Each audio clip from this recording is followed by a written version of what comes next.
Rainworld is a sci-fi survival game developed by VideoCult and published by Adult Swim. It's available for PC, PS4, and Nintendo Switch. Notably, it was made by only 4 people and endured a 6-year production cycle. Most of the game's reception has been very negative.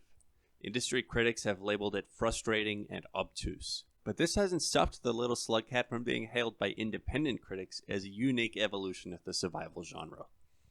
So is Rainworld a misunderstood gem or just a big mess? More importantly, is this a game for you? The first thing that will grab you about Rainworld is its presentation. Each background is hand-drawn. That means that many elements are made from smaller, repeated segments, like leaves or bricks. But no two backgrounds will ever be identical. It's easy to see at a glimpse how effective the palette is, too. Each area has clear color values that signal the area's theme. For instance, the Techno Swamp is full of acid greens and pale browns, while in the Sky Islands region, the background takes on the peachy color of sunsets. This lets the player glance at any screen in the game and understand where they are and what to expect. As if breathtaking environmental art wasn't enough, Rainworld's animals and plants will leave you spinning. Their design ranges from simple and utility-driven to colossal and intricate. For instance, the lizards are simple, but their colorful heads will draw the player's eye and allow them to identify different types of lizards with ease. A particular stroke of genius is the slug cat. It's an immediately likable design with its big eyes and little nose. The sympathy which the players should feel for their little slug cat might just push them over some of the game's worst difficulty hurdles. The animation of these entities is procedural. This means that they're not made by designing keyframes and creating animation clips. Instead, a creature's limbs are made of joints, which are governed by an AI that works in tandem with the creature's own AI in order to decide upon tasks, and then decide the best way for the limbs to behave in order to complete that task. So that's why everyone's so squiggly. Procedural animation can be seen in a few indie games, but Rainworld is the best implementation of it I've yet to see because it uses the random animations to a thematic end. While this has the downside of reducing the readability of certain enemy actions, it has the massive upside of giving individual actors on the screen a sense of autonomy. This, along with some gameplay choices we'll talk about soon, is how Rainworld impresses on the player the sense that its setting is alive and cognizant. It's not just an interesting depiction of a sci-fi world, but a dynamic simulation of one, both in terms of presentation and gameplay. The gameplay of Rainworld seems to have the central goal of simulating an animal's survival experience. The player begins each day, or cycle, by waking up, going to look for food, then returning to a safe place to sleep before the rain comes. Food can come from a variety of sources, be that plants, insects, or animals. Admirably, the game will actually acknowledge your dietary preferences. The rains, which will kill the player instantly once they begin, serve as a timer so that each cycle has some driving pressure to motivate the player into action. Importantly, cycles last for a variable number of minutes before the rain begins, which can push the player to really think on their feet if it comes when they're not prepared.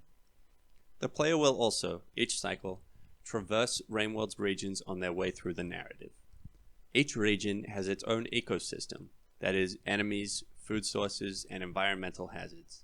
Enemies will also share predator and prey relationships with each other, and the player will learn about this very naturally as they play. There's a richness in decisions. You might run through a guarded lair, you might pay for safe passage, you might even fight your way to the other side. Hell, if you're patient, you might be able to find another way around altogether. A successful cycle will reward the player with an increase in their karma level, which you can then use to unlock doors and interact with some characters. An unsuccessful cycle will punish the player with a loss in karma level. So, Rainworld offers a minute-to-minute experience of jumping around levels, eating different foods, exploring new pathways, and learning about the environment. It's actually astounding how Rainworld continues to provide new and interesting environments and NPCs right up until its end. But there's also a bigger loop, a sort of meta loop, of mastering a region, building up your karma level, and then accessing a new region to begin all over again. So the player will always have at least one short-term, and one long-term goal in mind at any given time. This is great. It kept me engaged in what I was doing and interested in where I was going next.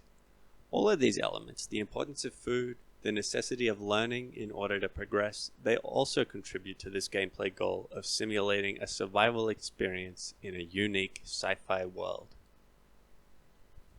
Some particular mechanics are fantastic additions. Karma, rain, NPC relationships, pearls, and the mark of communication are all useful mechanics that build on the game's themes. Karma in particular is so simple that many players will take it for granted at first as just a way to unlock doors. But as the game progresses and the mechanic is shown to have other uses, it becomes clear that it was always meant to speak to the game's themes of enlightenment and reincarnation. And when it's revealed, it feels natural because the evidence was always there.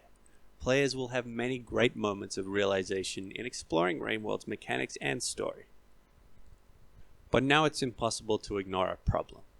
The cryptic, even random aspects. The game's writing is breathtaking, but it seems so shy to give it to you. The player will have to work hard to decode data pearls or meet conversible characters. I'll concede that this is on brand for a game about being an animal. I'll even concede that Video Cult are able to introduce the player to the protagonist's situation flawlessly without any written text at all. Ultimately though, this is hiding content from the player which any other game would offer for free. This will alienate some players who are interested in the game's fascinating lore and world. Similarly, the choice to have enemy placements randomized every cycle will entice some players but challenge many more. Video Cult wants you to be able to react dynamically to a range of situations. Some might be simple, others might be highly complex, but even more are potentially impossible. Because these placements are randomized, you might end up fighting a room full of giant insects to find that they were only guarding their favorite pile of rocks. Alternatively, you might find a new place to hibernate is only protected by a humble fruit tree. There's an inconsistent use of rewards, so the player will need to be always vigilant, always prepared, and always ready for disappointment. For a game that took me 30 hours, this was exhausting. Maybe if minor story moments were more common, it would be more rewarding. Or if there were more combat-free regions in which the player could unwind, we might see audience endurance rocket through the roof. I spoke before about Rainworld's meta loop of building up karma and learning about the game.